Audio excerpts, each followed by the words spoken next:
दोस्तों स्वागत है आप सभी का आपके अपने चैनल एक्सप्लेन फॉर यू में। आज हम सीखने वाले हैं श्रीधराचार्य जी की सूत्र विधि, जो कि हमें एक द्विघात समीकरण का डायरेक्ट सॉल्यूशन, बोले तो x का डायरेक्ट मान प्रोवाइड करती है। x का डायरेक्ट मान इसको हल करने पे प्राप्त हो जाता है।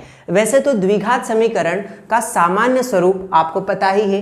द्विघात समीकरण की जो शक्ल होती है वो होती है ax² प्लस का bx प्लस c बराबर 0। इस द्विघात समीकरण के स्वरूप में x का डायरेक्ट वैल्यू, x के दो मान निकलेंगे। कितने मान निकलेंगे? दो मान। उसकी जितनी घात होती है ना, x पे सबसे बड़ी घात है x की घात 2, तो यहाँ पर घात जितनी होगी, घात 2 है तो उसके मान भी उतने ही होंगे। उसकी वैल्यूज, x की वैल्यूज भी 2 ही होगी। तो यहाँ पर ये द्विघात समीकरण की शक्ल हमें ये चीज़ सिखाती है कि x के कितने मान निकलेंगे? 2 मान निकलेंगे। अब उन्हीं 2 मानों को हमारे धराचार्य जी ने, बोले तो बाबूराव के स्टाइल में, डायरेक्ट बता दिया था एक छोटी सी चाबी की मदद से। और वो चाबी थी ये, जो कि है x बराबर -b plus minus under root में b² - 4ac बटे में 2a। एक बार मैं इसको लिख देता हूं ताकि आपको अच्छे से याद हो जाए। x बराबर -b plus minus under root में b² - 4ac और इसके बटे में है 2a। तो ये फॉर्मूला दिया था श्रीधराचार्य जी ने, इसको आप अच्छे से याद कर लीजिए। अब बढ़ते हैं अपने आज के क्वेश्चन की तरफ। फटाफट से, अगर कॉन्सेप्ट अच्छा लग रहा हो तो पहले लाइक कर देना, ठीक है। अटेंडेंस लग जाती है आप लोगों की लाइक के बटन दबाकर, ठीक है। यहाँ पर आपको एक द्विघात समीकरण दिया गया है जो कि 2x² माइनस का 7x प्लस का 3 बराबर 0 है। अब हमें इस दिए गए समीकरण की तुलना करानी पड़ेगी द्विघात समीकरण के सामान्य से दिखने वाली शक्ल से, यानी सामान्य स्वरूप से तुलना कराने पर क्या लिखेंगे? समीकरण की तुलना, समीकरण की तुलना, द्विघात समीकरण, द्विघात समीकरण ax² plus bx plus c बराबर 0 से करने पर, आप पूरा लिख दीजिएगा दोस्तों, से करने पर। अब हम ये क्यों कर रहे हैं इसका मैं रीज़न आपको बता देता हूँ। किसी भी समीकरण में a b c, द्विघात समीकरण में a b c यानी कोफिशिएंट, x के जो गुणांक होते हैं उन गुणांकों का पता लगाने के लिए इस सामान्य स्वरूप से दिए गए समीकरण की तुलना करवानी पड़ती है। अब तुलना कराना बड़ा आसान काम है, देखिए आंखों से ही दिख जाएगा। देखिए x² के जो गुणा में नंबर लिखा है वो a है, मतलब x² के जो भी गुणा में लिखा हो वो a का मान होता है। तो यहाँ तुलना करेंगे तो x² के गुणा में क्या लिखा है? 2 लिखा है, मतलब a का वैल्यू डायरेक्ट आंखों से दिख रहा है कि 2 है। तो यहाँ लिख देंगे कि a का मान कितना आया? a का मान आया 2। सिंगल x के गुणा में, यानी सिंगल x के गुणांक जो है वो b है। तो यहाँ पर देख लो सिंगल x के गुणा में कौन सा नंबर है? माइनस का 7 लिखा है सिंगल x के साथ में, माइनस का 7। तो b का वैल्यू कितना हो गया? माइनस का 7। b का वैल्यू मैं लिख देता हूँ माइनस का 7। अब c का वैल्यू पता लगाना है। c एक अकेला मासूम सा दिखने वाला चुपचाप बैठा हुआ नंबर है, कांस्टेंट नंबर है। तो देख लेते हैं ऊपर सिंगल कांस्टेंट नंबर कौन है। c की जगह पे यहाँ पे सिंगल नंबर 3 दिया हुआ है, तो c का वैल्यू क्या है? 3 है यहाँ पर। और अब a b c के मान निकलने के बाद ओम नमः शिवाय नहीं, श्रीधराचार्य जी को याद कर लिया जाए कि श्रीधराचार्य जी की सूत्र विधि से उनको प्रणाम करके आगे बढ़ा जाए। चलिए बढ़ते हैं, क्या लिखेंगे? श्रीधराचार्य जी की सूत्र विधि से। अब हमें सूत्र विधि लिख देनी है। सूत्र विधि डायरेक्ट x का मान बताती है, और वो मान क्या है वो लिख देते हैं। वो मान है x बराबर -b plus minus under root में b² - 4ac बटे में 2a। ये जो सूत्र है ये आपको याद होना चाहिए। ये श्रीधराचार्य जी का डायरेक्ट x का डायरेक्ट वैल्यू देता है। इसको सॉल्व कर लीजिए, x का डायरेक्ट मान आ जाएगा आपके पास। यहाँ पर एक बात नोटिस कर लेना कि आप ये सवाल जब ही कर सकते हो जब आपको ये धराचार्य जी की सूत्र विधि का फॉर्मूला याद हो।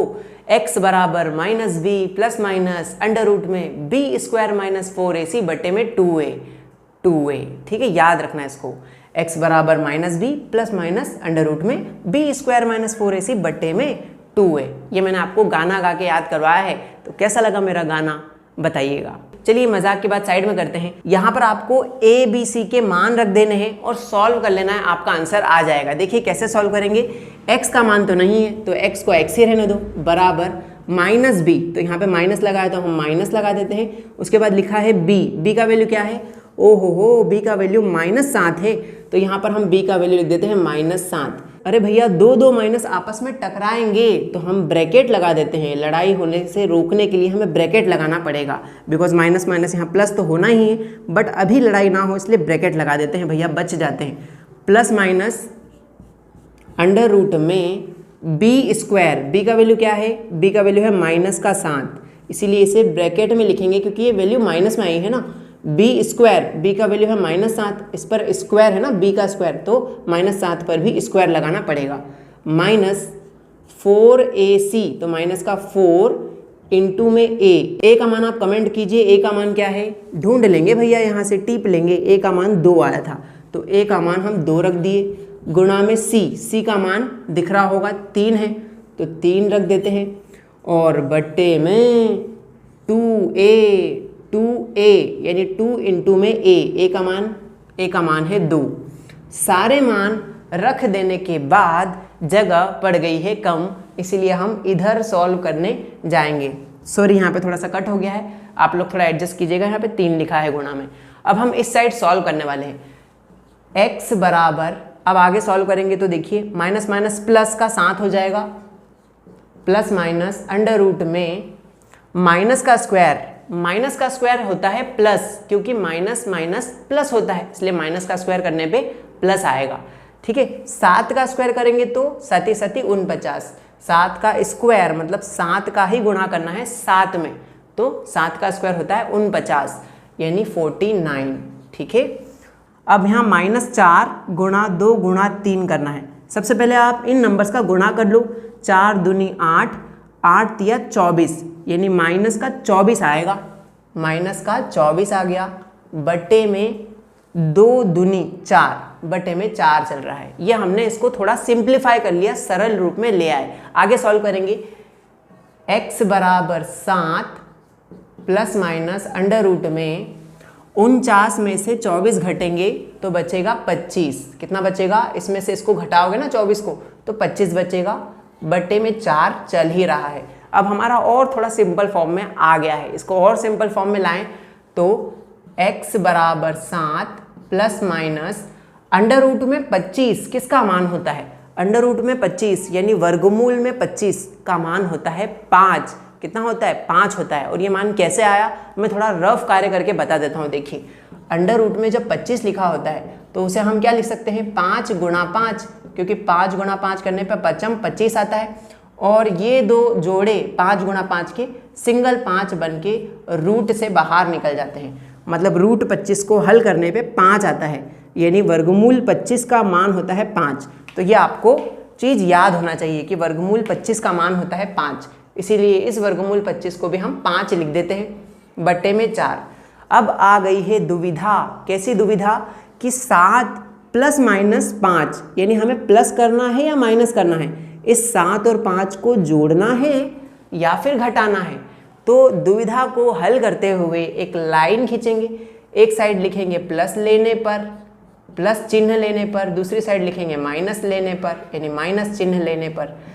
अब यहाँ पे 2 चिन्ह हैं तो एक बार आपको प्लस ले लेना है इस साइड और इस साइड में माइनस ले लेना है। चलिए x बराबर 7, आपने लिया है इधर प्लस तो प्लस 5 बटे 4, और उधर x बराबर 7 माइनस 5 बटे 4। एक साइड हमने प्लस साइन ले लिया, एक साइड माइनस साइन। अब हम इन्हें हल कर देते हैं। चलिए x बराबर 7 और 5 कितने होते हैं, 12 बटे 4। इसको काटेंगे तो 4 एकम 4, 4 तिया 12 यानी x का मान 3 आ गया मेरे मुन्ना। x का मान बधाई हो 3 आ गया, यहाँ पर पहला मान x का मान कितना आया है 3। अब अगला मान यहाँ से निकलेगा, x बराबर 7 में से 5 गए तो बचेगा 2 बटे में 4 चल ही रहा है, 2 के पहाड़े से काटेंगे तो 2 एकम 2, 2 दूनी 4 यानी इसमें x का मान आया 1/2।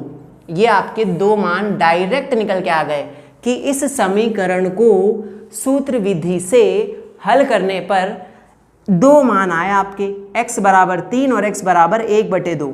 यहाँ पर दो मान क्यों आए? क्योंकि इस समीकरण की अधिकतम घात 2 है। x की अधिकतम घात, चर की अधिकतम घात 2 होती है, इसीलिए तो द्विघात समीकरण कहा जाता है। क्वाड्रेटिक इक्वेशन में दो मूल निकलेंगे और वो दोनों मूल ये रहे, x बराबर 3, ये पहला मूल है, और दूसरा मूल है x बराबर 1/2, है ना। मूल मतलब x की वैल्यूज को कहते हैं। तो उम्मीद करता हूँ वीडियो पसंद आया होगा। वीडियो पसंद आया तो वीडियो को लाइक ज़रूर कीजिएगा, चैनल पर नए हैं सब्सक्राइब कीजिएगा, और क्लास 10th के और कौन से बेसिक कॉन्सेप्ट सीखने हैं आपको वो कमेंट करके डेफिनेटली बताइएगा। और आज के लिए इस वीडियो में इतना ही।